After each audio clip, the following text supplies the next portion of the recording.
All right, welcome back, everybody. We are back, and we are going to start up our next panel. So, just for those of you who don't know me, my name's Stefan Livera. I host Stefan Livera podcast. I'm also head of education over at Swan Bitcoin. I'm going to be moderating this panel. We're going to be talking about Vietnam and Southeast Asia and Bitcoin communities in Asia.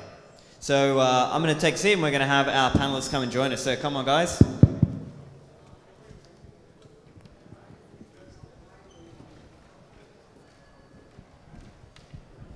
Good morning. All right. Yeah, so fantastic. So let's get it started. Can everyone just take 30 seconds, give us a bit of an intro on yourselves, just so our audience know who you are. Hi, good morning. I'm Leo. I was with the Bitcoin Association of Hong Kong, or still am. I was in Hong Kong for 10 years. I moved away a year and a half ago, and it's still my passion to be in Bitcoin and connected to Hong Kong. Good morning, everyone. My name is Albert, the founder and CEO of Neutronpay. Thanks for everyone for coming to this Lightningcon that we host. And we've been in Vietnam ever since 2019, so we've been pushing kind of obviously Lightning here for about 4 years. But we're originally a Canadian company, if you guys didn't know. So we based out of Canada, and we also have Vietnam operations here.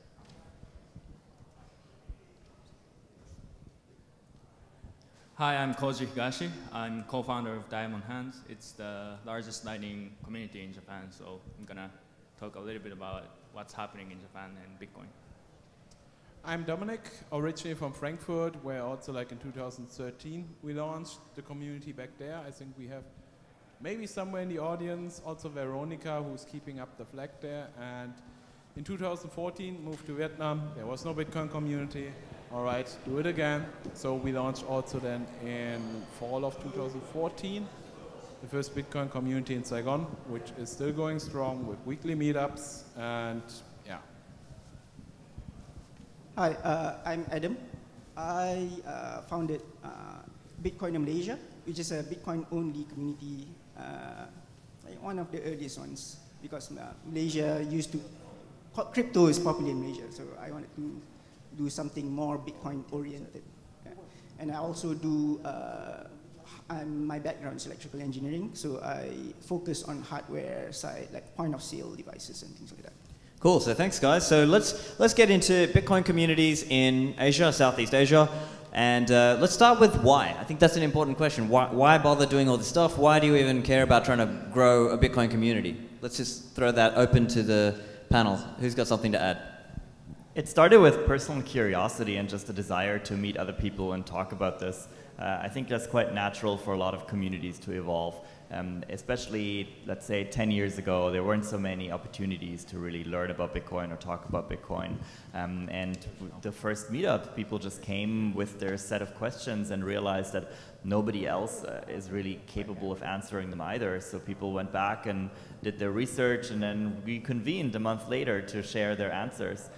So I was kind of sucked into this. I didn't feel qualified to run a Bitcoin meetup. I didn't feel qualified to talk about Bitcoin.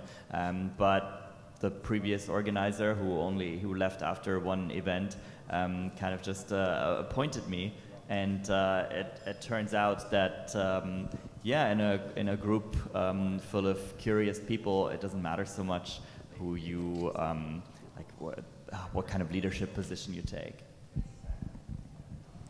So for Diamond Hands, it's a community of routing nodes. So it was actually surprising even to me when we started doing that in 2021, because it's kind of a niche thing. And in Japan, the Bitcoin community there is not that big. But when we asked some other people, like, hey, let's run a node and let's research routing together. Surprisingly, we expected maybe like 10 or 20 people sign up, but we had like 100 people sign up immediately, basically. So then the community kind of grew from there.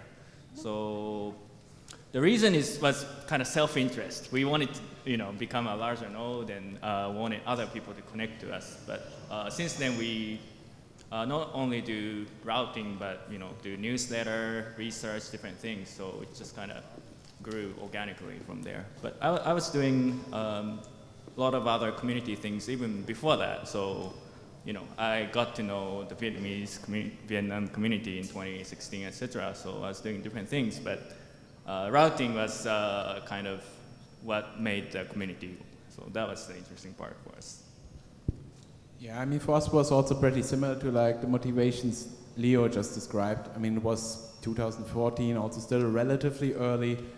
You didn't know really any Bitcoiners, and you just wanted to have like a meeting spot where you can talk shop with people who kind of share the same passion and share your ideas, get a bit like insights how they look at it. And it wasn't around back then. I mean, 2014 was just like your average person just didn't know anything about Bitcoin. So that was the original idea.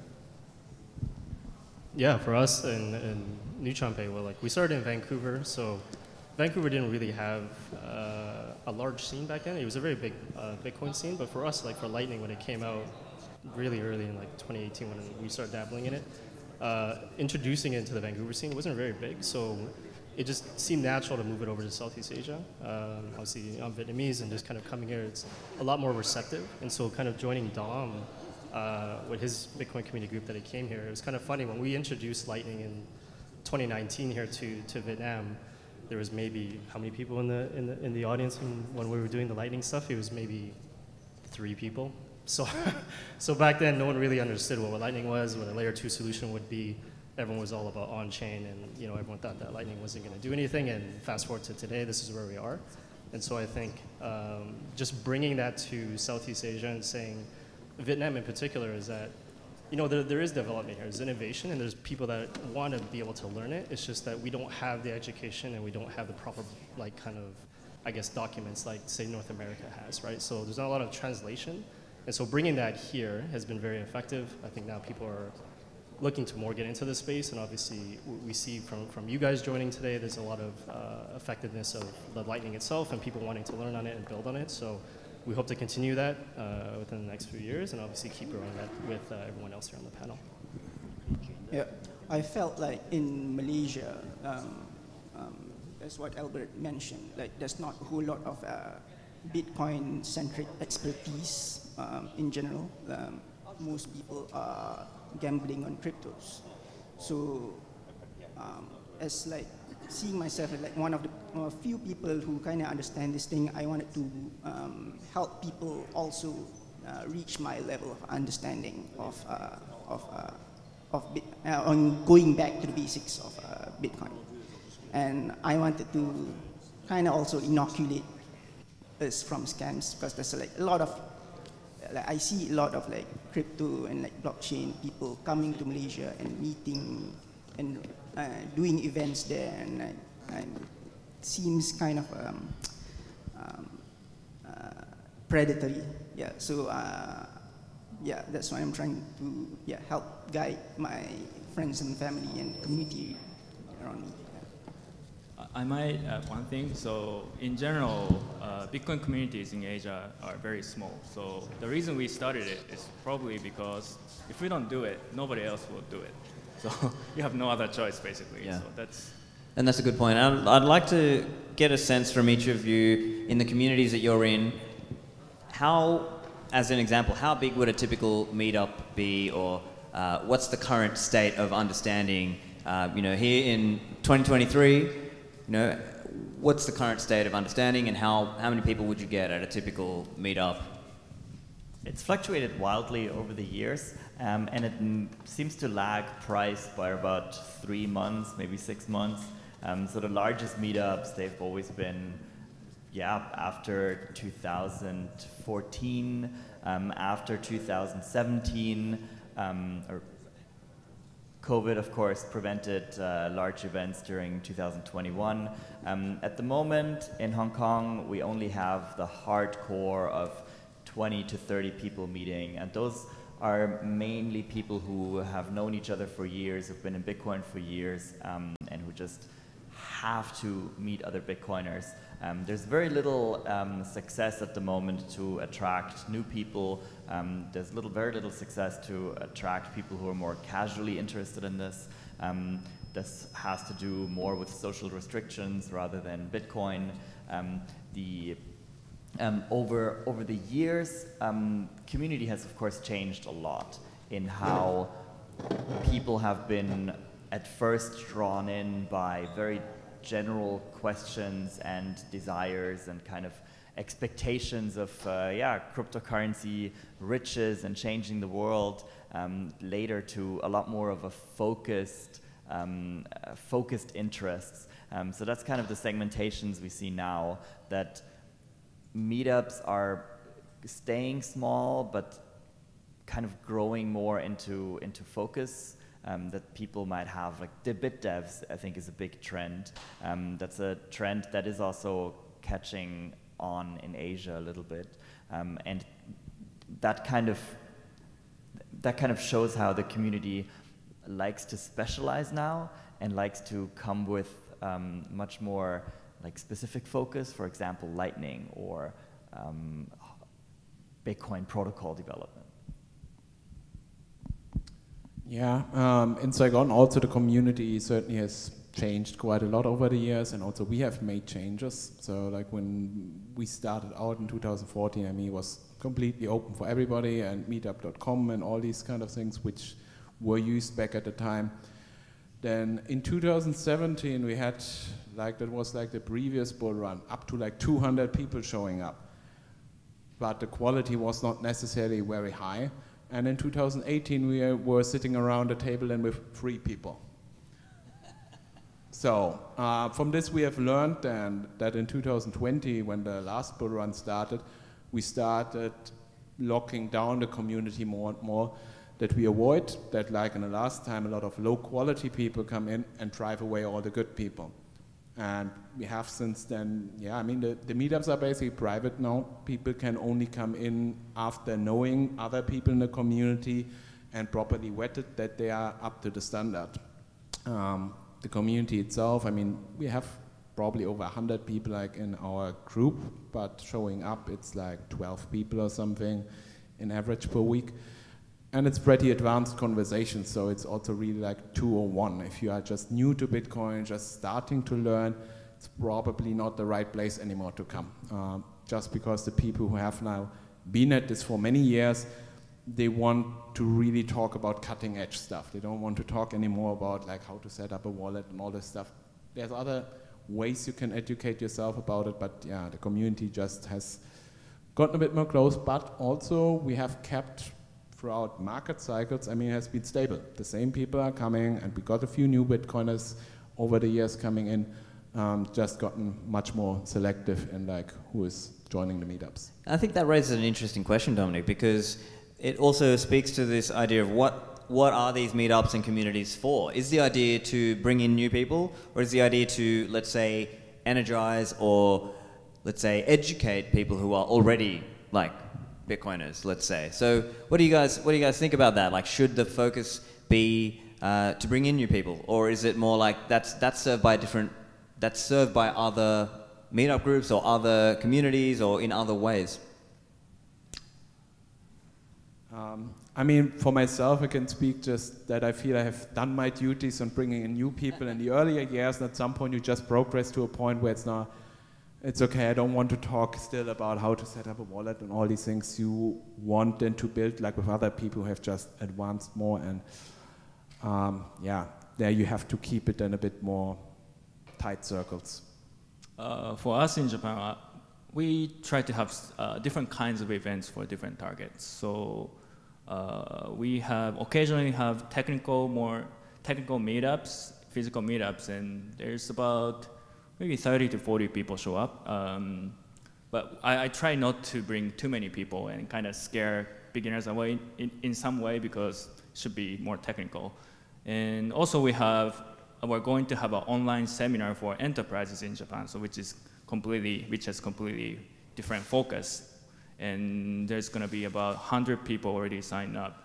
And you know, we can plan something for beginners as well. So I try not to mix those different types of people. I think from my experience, it's actually better. Yeah. I'm personally done really preaching about Bitcoin to newbies. I think by now everybody has heard of it. Can't really wake up people who are pretending to be asleep. So instead, we want to focus on people who want to learn, who want to figure out how to use this. We still want to be available to beginners, but we don't not necessarily going out to preach. We're no longer as much partnering with non-Bitcoin or non-crypto related institutions to really like spread the gospel, but rather we want to be there for Bitcoiners to increase their depth and increase their knowledge and better their tools, so that they can leverage them to build companies and to get the most out of it for themselves, and be ready, be fully financial sovereign. And then the hard part is more how to balance that with still being available and still being accessible to people who are only just starting to wrap their head around, because people are kind of waking up from their slumber every day, and they are realizing that, hey, maybe Bitcoin is for me, or maybe that does solve a problem for me. And then we need to be able to integrate people into the existing community that already has like a 2 to 5 year head start. One other area, oh sorry, go on, Albert. I was going to say, yeah, it's very similar sentiment. Like so for us, we have two options, right? So we share like the meeting stuff with Dom, and so there's two approaches that we do, right? So the first approach is, yes, we're kind of the same, sentiment with Leo and Dom is that, and maybe Koji too, is like, we're kind of done with the beginner stuff, and we want to push it forward to understand like, hey, these are the other things you can do, right? Like Bitcoin is the actual utility, right? A lot of people look at it as Bitcoin is just speculation, right? Because I think we see a lot of that from North America and like price, and everyone's looking at the price, but no one actually looks at like Bitcoin. Like the reason why it was there is because it's a utility, right? We want to use it for a better means of payment, right? Where we can pay each other peer-to-peer or without the need of a central authority, right? So the way we approach it is also like, we've kind of approached it from a top-down approach, right? We're meaning that we'll go to the businesses will go down to their clients or their contractors and push it down. And so the analogy that I would use for that is, the reason why we think it's a lot better that way is because it's kind of the same thing when you were using a BlackBerry, right? Everyone was using a BlackBerry, everyone was used to it, and then Steve Jobs came along and said, hey, this is the iPhone in 2007. People are like, I'm not gonna use it because I'm too used to the number pad stuff, right? I don't know anything better, but Steve Jobs' vision was, you're gonna use it because I'm gonna tell you you're gonna use it, and because it's a better experience. It's a lot better for you to use, and it'll be more effective. That's kind of what we're doing with like Lightning and Bitcoin, right? Is we're telling the users to say, this is the reason why, and we have to pioneer that between all 5 of us, is this is the message, this is why it's a lot better, it's more secure, it's faster, it's open, and there isn't some bureaucrat that's kind of pushing it down your throat to say, hey, you should use this. Like, your example is Jimmy Song's thing, right? Like, why does Picasso have any value, right? Because someone's pushing that down your throat, right? Where we can say, collectively, the reason why we've come together, and we want to push this out globally, not just in North America, but also in Southeast Asia, is that it's a better means of payment. And so I think us kind of doing that from a top-down approach is a lot more effective now, where we still do kind of the lower level, where we can, obviously integrate users and everyone else, but having the businesses help push that down as well, that message as well, moves Bitcoin and Lightning in a better way, I think. One other area I think would be interesting, just to give context as well, for people to take stock of where each area, each country is at. So maybe if each person from each region could just give us a sense of, how many places are there that you can spend Bitcoin, or what's the kind of understanding, like for an average person, do they think of it as like, oh, Bitcoin is to gamble, or it's crypto to gamble, or are there people who actually understand, oh no, I can actually save for the long term? Like if you could just give just kind of a high level for each region, each country, what does it look like? And maybe we'll start with you, Adam. Yeah, so in Malaysia, there is a growing number of people who started to consume like material from books and podcasts and things like that. That's been very helpful. But I also noticed like in Facebook groups, there are like Malaysians who can barely read English, but simply because they observe the market and they've been trading like cryptos, they are able to come independently to a conclusion that they should just buy and hold Bitcoin like DCA, which is like an interesting phenomenon to me. Yeah. So yeah, that's. So yeah, in Vietnam, adoption on the ground in regard to merchants is still relatively low, and I also don't think it's necessarily where right now the killer use case for Bitcoin is. I mean, it's nice to have some shops where you can pay your tacos with Lightning and so on, but to be honest, just paying like in cash is simpler, especially if you live here. For online commerce, there you definitely can see probably then more uptake coming because it's just simpler compared to like a lot of other payment methods out there.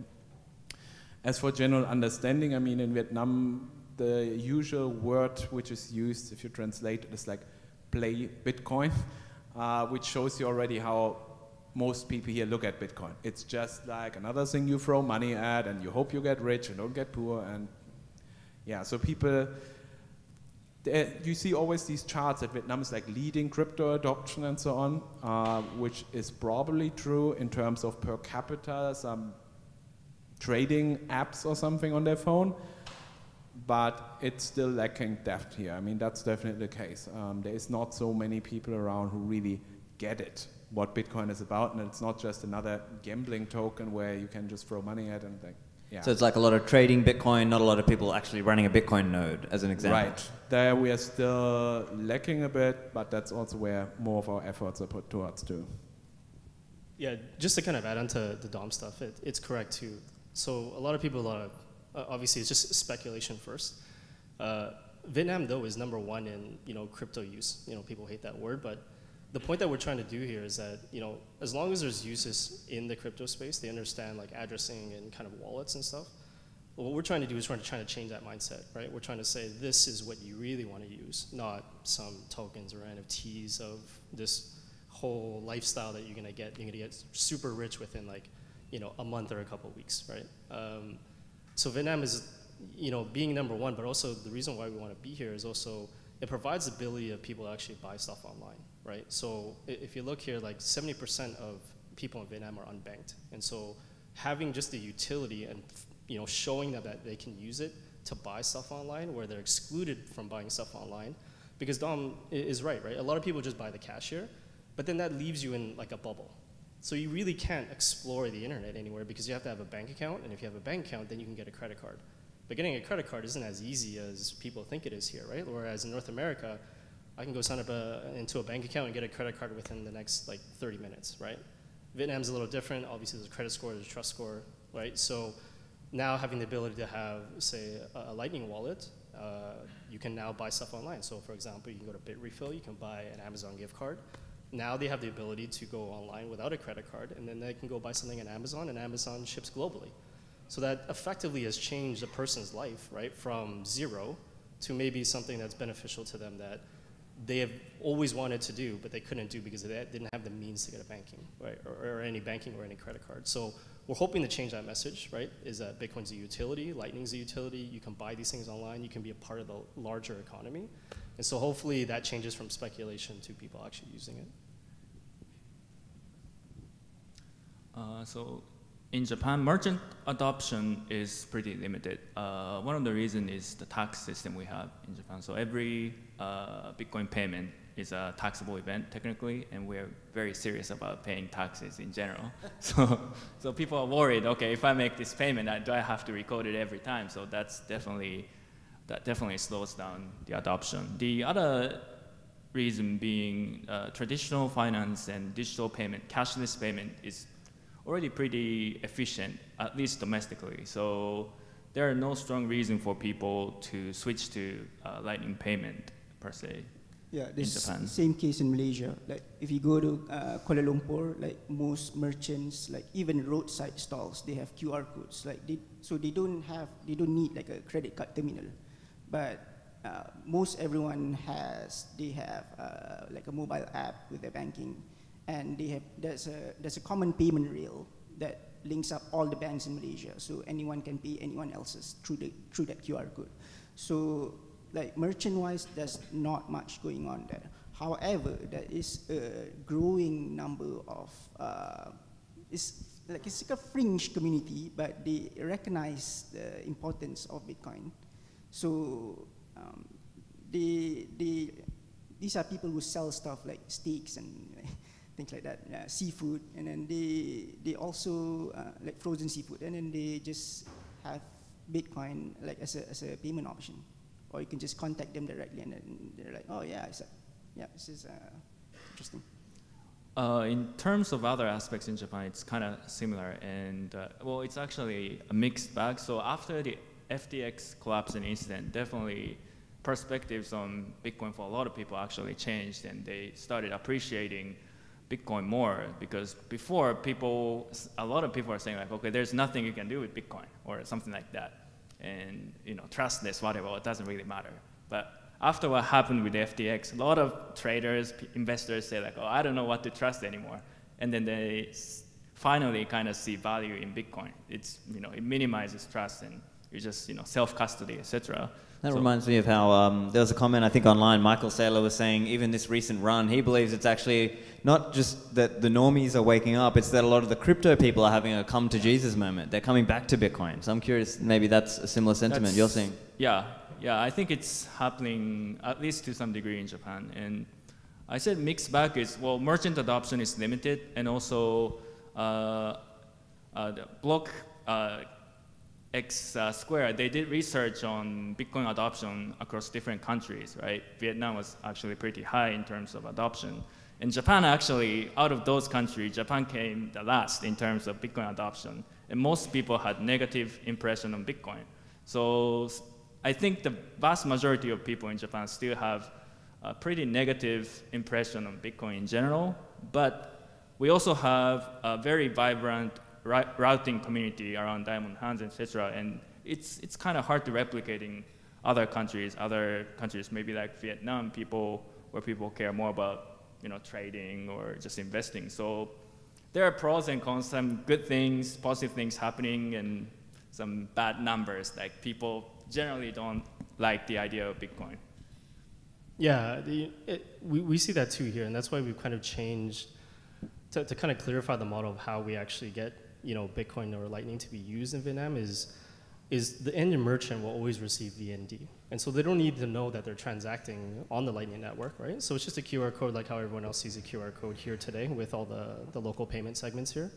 Same thing in Southeast Asia and Vietnam. It's pretty much just QR code payment, right? And so how we've kind of positioned it is you're using the Lightning Network without you knowing you're using it, right? So on our app, you would see, if the person would load it, they would just see VND. And so you can think of it like we're the one who are taking on the liability and the risk of sending the equivalent amount of stats or BTC, of how you want to call it, to that end destination. And so then we would just convert whatever it is to VND and deduct it from that person's balance. And so that has now seemed like it's more receptive to people actually wanting to use it without them knowing they're using it. And so when they actually see the value of that, and they say, kind of like how we brought it up and saying now they can buy e-gift cards through Bitrefill or whatever, they don't even know that's Lightning. They just know that the value is coming back, that they never had an option to do that before. And so I think as soon as we kind of grow that a little bit further, merchants maybe might be more receptive to it, maybe in Japan or in Hong Kong, is that I think we just have to change that, right? Because I know people really hate the word Bitcoin, and that's why it's kind of, okay, maybe we kind of use that internally because that's who we are as a business and how we are as enthusiasts and hobbyists. But for like moving it in more to the general public, maybe we just have to kind of show it in a different means where people just don't get scared of it or just say, this is all I know about it, right?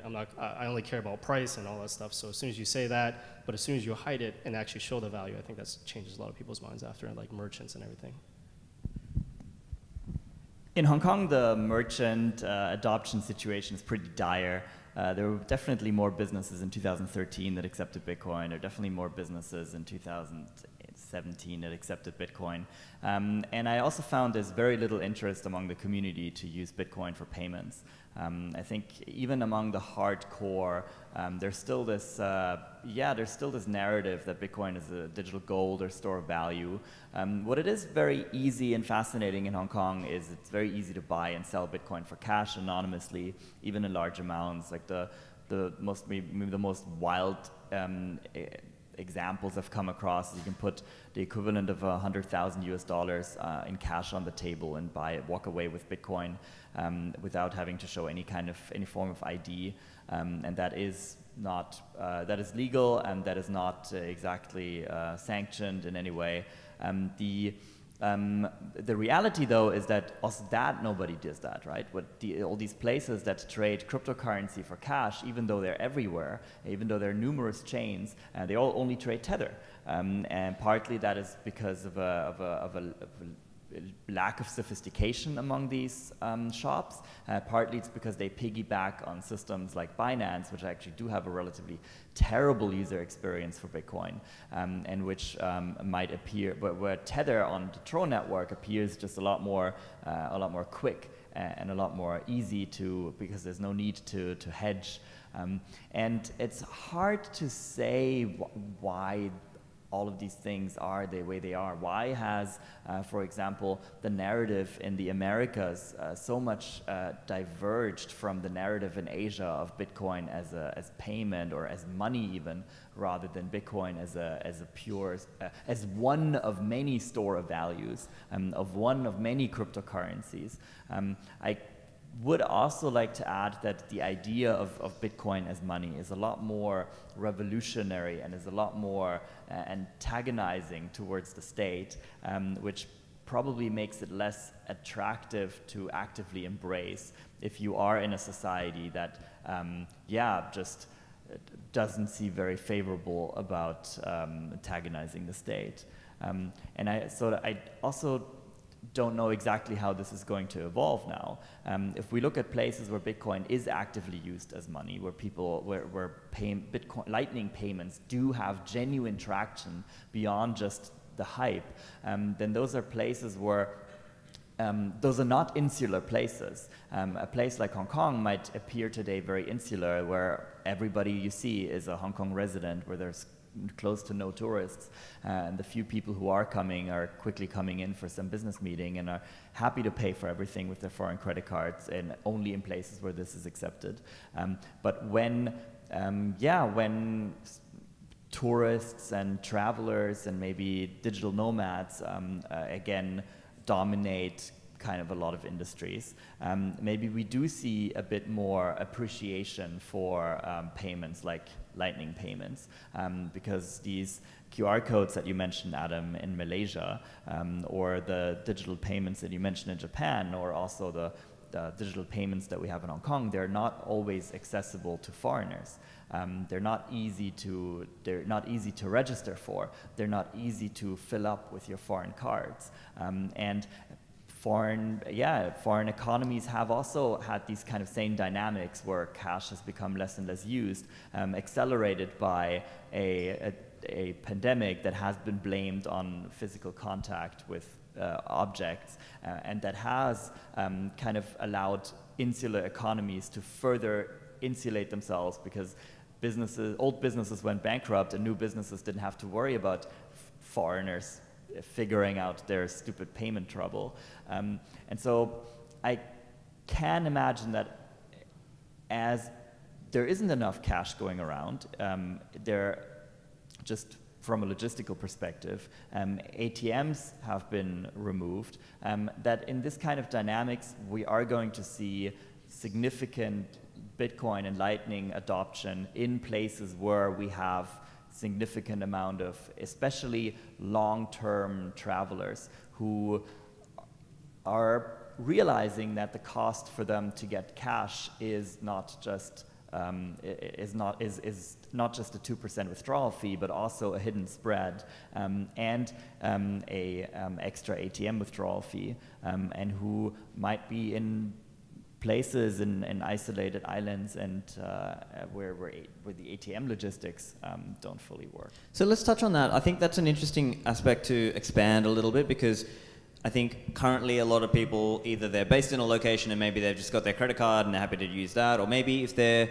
an international business sort of person, maybe they're using the likes of like a Wise or a Revolut or things like this. But in the Bitcoin context, you might be earning Bitcoin and more natively able to spend Bitcoin, and maybe that's a bit of an opportunity because it's a convenient layer, right? Like that you can, if you are able to earn Bitcoin, you can spend Bitcoin, or like you said, in some cases you have to sell some Bitcoin for cash that you then use. Maybe is that where there's opportunity in Southeast Asia, that you could grow it in that market of, let's say, digital nomad, remote worker type of person? places here in Vietnam will charge you 5% extra for a credit card transaction, and that is maybe acceptable to a tourist who's going to be here for 2 or 3 days and is not going to figure out how all this logistics work. But for a digital nomad who might stay 2 months, and who might then move on to another place with the same trouble, they are going to try to figure that out. And there are now a number of significant solutions, both on the on-ramps and on the off-ramps, for people to interact with each other over the Lightning Network in a way that they don't have to be emotionally invested or ideologically convinced that Bitcoin is really the way to go, but rather they're looking for a way to kind of get around these 5% transaction fees, both on the receiver and the sender side. Yeah, Leo's correct. So like, for Vietnam, this is what we're trying to do is, this is the reason why Lightning is so effective, right? Is that it's interoperable. Once you have a QR code, so say for a merchant, right, in Vietnam, you now have the access to now accept a sale, right? So the biggest thing that a business wants to do is they never want to lose a sale. So if you have like a digital nomad that comes in, say for example, they're from the US, they don't have, say like any apps here that are local, but they do have Cash App, right? And if we enable Lightning for that particular business, now that person is able to pay that merchant here locally with their Cash App that's in the US, right? And that's completely blind to the user. The Cash App user just sees USD, he goes and scans the QR code, the merchant on this side receives VND, and then the whole transaction is done on Lightning. No one sees that. But the benefit of that, obviously, is now you're opening up your segment to anyone who comes into your country, right? So Southeast Asia is very known for a lot of tourists, expats who live here, regardless if they're from the US, maybe El Salvador, maybe Japan, right? So the more we get Lightning people or Lightning businesses enabled, that just, it's beneficial for everyone, right? So the merchants will now be more willing to accept it, because the question is always going to be, the merchant always will come back and say, hey, who's actually using Lightning, right, before they accept it? And usually when they accept it, and if they don't get enough volume or traffic, they'll just drop it, right? But if now we say, hey, Cash App has enabled it, that's 80 million users from the US coming, right? And maybe, eventually, hopefully Robinhood and all these other ones that come, but more apps will come on to the Lightning Network and you'll be able to pay. And so you can see that from, obviously, there's another one like BitNob. If some people from Africa want to come to Vietnam, they feel comfortable and safe. That's the thing, is people are known to use their own apps that they feel comfortable with. And if the app has Lightning enabled within it, it makes them feel more comfortable to use their form of currency or the money that they have in their wallet, right? As opposed to, I'm gonna go take out a bunch of money out of my pocket, hold a bunch of fiat, go through the airport, which is kind of risky. Maybe it's declared, I don't know how much I have to declare, it gets confiscated because I can't prove. Or I have to go to a money exchanger and then, like Leo says, I get deducted like 5 or 10% or something like that, just to exchange the currency. But if you're doing that through the phone and through Lightning, that's a lot more effective. It's a lot lower price fee, it's a lot more convenience, and it's easier for the actual user and merchant to kind of interact with each other. Yeah, I agree with Albert. And historically in Japan, the Bitcoin as a safe haven asset or nationless currency, it didn't really bode well with the Japanese people because they tend to have a lot of trust in the government or banks. But so when we say like, you should hold Bitcoin because you cannot trust banks or the government, it doesn't really translate well to them. But when we say like, okay, you can use Lightning to attract more tourists into Japan, then they are more accepting of that type of idea. And there's actually, the narrative has been changing a little bit recently. And there are some people who are actually trying to make something like, Bitcoin Beach Vietnam, Lugano, what El Salvador is doing in Japan as well. So I think this is an opportunity for a country like Japan as well, because it's not going to hurt anyone, right? Tourists. You can bring in more tourists if you accept Bitcoin payment, Lightning payments. So it's a kind of easy narrative to sell for me. Yeah, it's an interesting point about the Bitcoin communities, right? Bitcoin Beach obviously being probably the most notable one globally, but there are these communities all around the world. Do they present an interesting example that as as a way to drive adoption, seeing is believing, right? Yeah, well, definitely for me at least. And they want to see something that's already happening and some results, right? So we're trying to exchange more information with people backing the Lugano initiative, for example. So yeah, sharing information is really important, I think. So in terms of East versus West, Do you guys have any comments on the differences in the mindset? Are there differences, or are they basically the same thing? Oh, I think they're very different. So I think the narrative in North America, I'm not speaking for everyone in North America, but you know, I'm from Canada, so the narrative has always been in Canada is always like a store of value, right? You always save it, you'll never use Bitcoin, you don't use it, you just put all your savings in there and screw fiat altogether. I get that argument and I get that narrative, but the point is that's not what Bitcoin was made for, right? Like if you're doing that, then you're just doing it for speculation. Because at the end of the day, everyone has a life and everyone needs to pay bills and expenses, right? So if that price goes up, I can almost guarantee, well not guarantee, but 99% probability is that 90% of those people will sell because they're not financially educated where they'll say, oh, I actually know I can actually lend my Bitcoin out. I can get a loan against it, like how Michael Saylor would do it. And then I would go and use that fiat to go buy property, which is an asset, and then go repay that loan. In reality, a lot of people don't understand that yet, right? And so people will just sell it. And so hopefully that, you know, I think that's a North American kind of, I think, thing because they have more stable rails, right? Obviously Visa, MasterCard, debit, and credit cards. But I think in Southeast Asia, it's a different take because people want to have a different method of payment, right? I think it's just more diversified. People are willing to try new things as opposed to, you know, I'm not saying that they don't save, but I think trying new methods, figuring out what works better because I think the biggest thing in Southeast Asia, you know, someone can correct me if I'm wrong, is that SWIFT is very predatory here. The fees are very high. So anyone that you want to send out globally is going to be very high. So it's anywhere from like 4% or even higher, depending on where you're going to go. And so if you can provide a method that's a lot cheaper, obviously Lightning or Bitcoin, people are more willing to use that than they are to save it. Like they will save it here, but I think it's just, those are the two things that separate kind of, you know, obviously the West and the East is that, you know, West is more saving and the East is a combination of both. They're willing to save and they're also willing to try it, right? Because I think the end goal, I think we can all agree on the stage is, it's, you know, the Bitcoin circular economy. But I think before we get there, we have to be able to show that there's value and there's a utility before we can just say it's full Bitcoin. One other area to touch on before we go to the audience for questions. We've got about 4 or 5 minutes left. I want to touch on the whole, scammers, affinity, scamming and stuff like that. If you guys could just touch on, in each of your regions or countries, how are you dealing with that? Hong Kong has been very dramatically affected by FTX, and I know numerous people who have lost everything, and some very few people who lost even the money of their friends and family. Some of these people totally shocked me. I didn't even know that's their thing, to yield farm coins on FTX. And it is very hard to deal with, and it's very hard for the Bitcoin community to respond in situations where, yeah, scammers are able to outspend. You don't have a marketing budget, and the scammers have like tens of thousands of dollars to spend on like a small event. And not only can they outspend you, but they can also they can afford to tell the audience what the audience might want to hear, and they can they have much an easier time to charm the regulators and to charm their investors and to charm their sponsors and business partners. And for a community that wants to be run like ethically and that wants to provide like facts, it's very, very difficult to respond to. And the only thing that has worked for us is to stick around, to self-preserve, to make sure that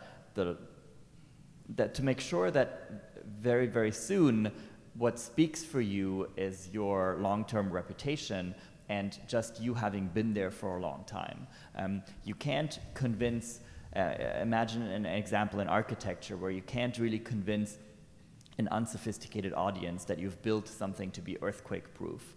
All you can do is be the one building that's been around for 100 years, and you can then show and invite everyone, say, look, these are the halls that we have survived multiple earthquakes in, and these halls are built out of stone, and these stones are stacked safely and securely by our own stonemason, instead of quickly crafted together by people that we have long forgotten. What Leo just mentioned is exactly also like where the value in the Bitcoin communities is, because you build a reputation, you build something long-term, But that's also exactly what attracts these affinity scammers. They are attracted to the value and are looking for ways to extract it from the communities by somehow showing that they're somehow involved there and take the reputation from you so people trust them because they are somehow aligned with these other guys who have built a reputation, so that people then also start trusting them. And as a community, I mean, you have to really lock down on this and you have to be really rigid on it, because if you're a soft target, they are taking all the value from you. So, and at this point, that's basically what we have done in Saigon, have become extremely restrictive, vetting the people clearly, because none of us wants to entertain these people anymore. I mean, we have gone through this in the last cycle. We were too open, too soft, and the people came then in and were doing these extractive measures. And yeah, I mean, I told you, we were then down to like 3 people because like the people that just didn't want to join anymore. And we suddenly got indirectly the blame for like what these other people have been doing, where we have been too welcoming to them. So I mean, that's where you just have to put the foot down and be extremely restrictive in who you let into your circles there. For me, I think it's gotten a little bit better or easier to separate Bitcoin from other kind of scammy projects. Before, everybody kind of started from Bitcoin like in 2017, and then they're like, oh, okay, I understand Bitcoin, but I feel this whatever coin's better or whatever. But now, for example, a lot of people came to NFT, but they don't understand Bitcoin, or they're not interested in Bitcoin at all, actually, for the better or for the worse. So it's actually a little bit easier for me to create a narrative for Bitcoin, and everything else is different. And we're just trying to focus on building things and products on Bitcoin. And so I think I would say it's slightly better now compared to before. And the other thing is I try to show facts and data, because a lot of people actually don't do that, including like politicians or whatever. They're like trying to promote Web3 or crypto in Japan, but they barely see actual data. So that's what I'm trying to do personally, try to show them data in a easy way to understand. Yeah, I think that's a great point.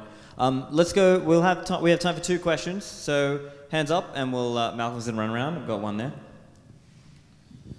Go boys. Just a bit of a broader question. In Australia, for instance, CPI is currently about 8%. Real inflation is probably much higher, and people for the first time are starting to see cost of living spiral in real time and starting to realise the monetary system's broken.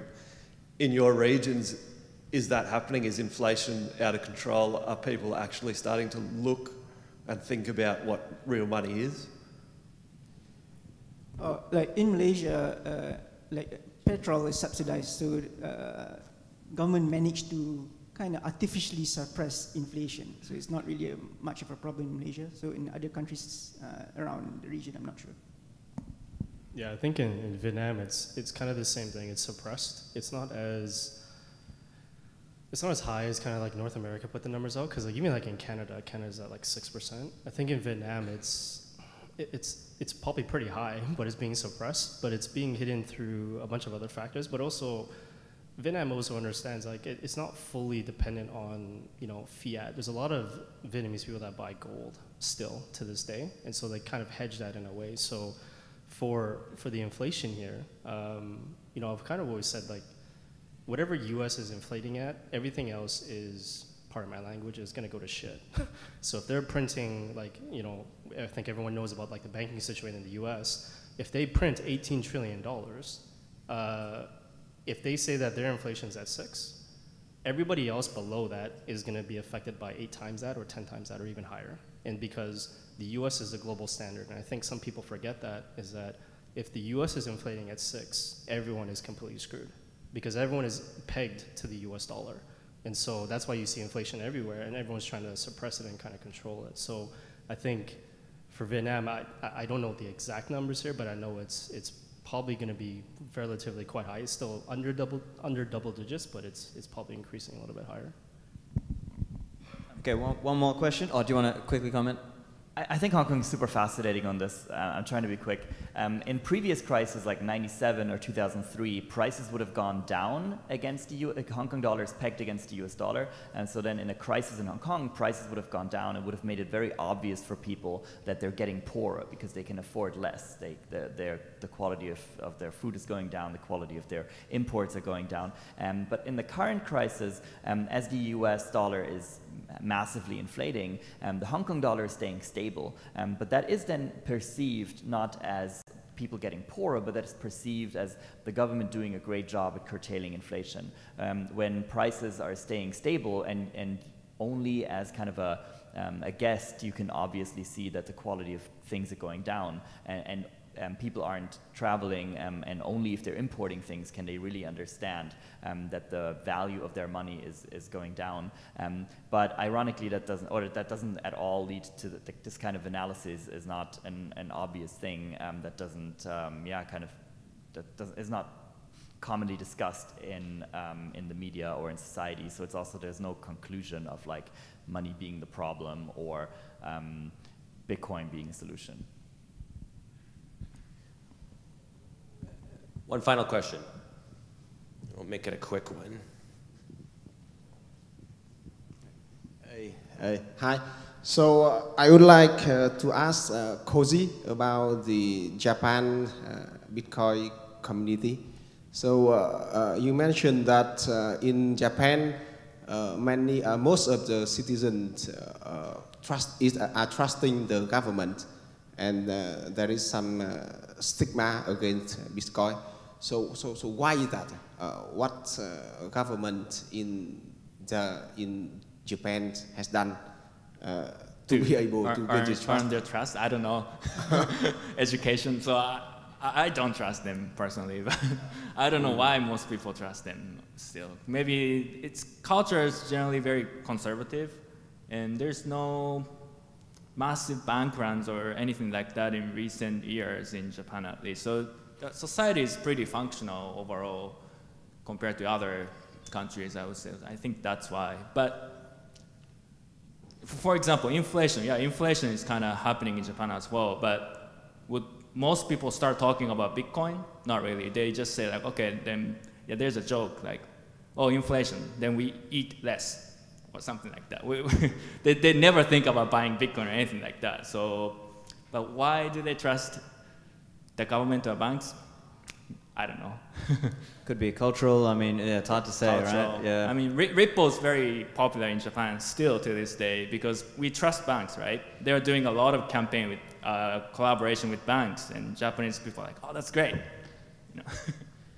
All right, well, I think we'll finish up the panel there. So everyone, thank our panelists. We've got Leo, Albert, Koji, Dom, and Adam. Thank you, guys. And yeah, we'll see you back here at 10:30. Yep, 5 minutes, guys. We might go a little bit over, we might get 8, but let's try and get back here in about 5 minutes. Thank you.